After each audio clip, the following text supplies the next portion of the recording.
DLHP kebut pemangkasan dan benahi TPS untuk lingkungan bersih.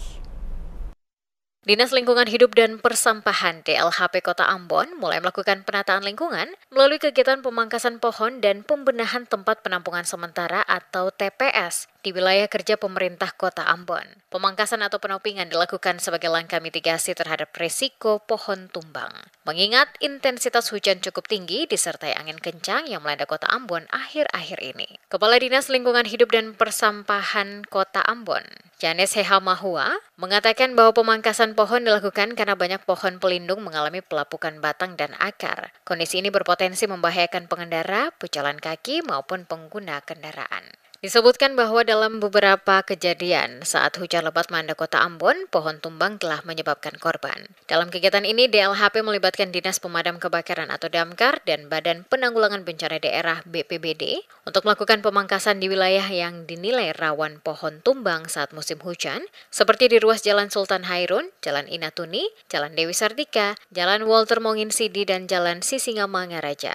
Prioritas utama pemangkasan berada di sisi tepian maupun median jalan, ruang terbuka hijau atau RTH publik yang dimiliki dan dikelola oleh pemerintah daerah untuk kepentingan masyarakat umum.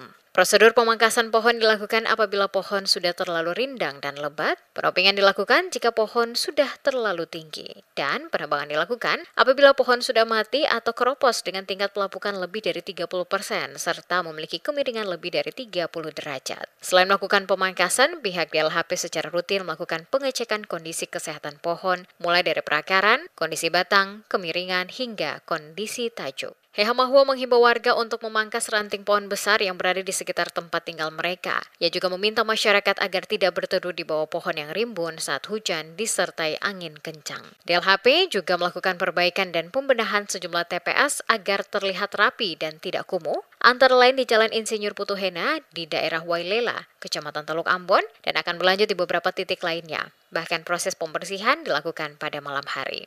Untuk jalur-jalur yang sudah ditindaklanjuti itu antara lain di Jalan Inatuni Dewi Sartika di Karpan, kemudian di Jalan Sultan Hairun, serta di sepanjang Jalan Walter Monginsidi sampai dengan Jalan Sisingamangaraja yang sudah dilakukan untuk baik pemotongan maupun pemangkasan pohon. Kemudian untuk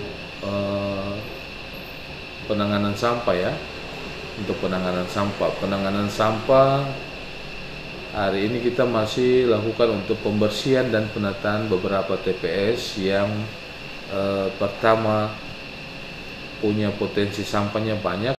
Heha Mahua menambahkan pemerintah Kota Ambon pada tahun 2025 akan menambah armada pengangkut sampah baru. Saat ini proses pengadaan truk sampah tersebut sedang berlangsung. Dijelaskan penyelesaian masalah sampah menjadi salah satu dari 17 program prioritas Wali Kota dan Wakil Wali Kota Ambon dalam 5 tahun ke depan, sehingga penting untuk mendapatkan perhatian khusus.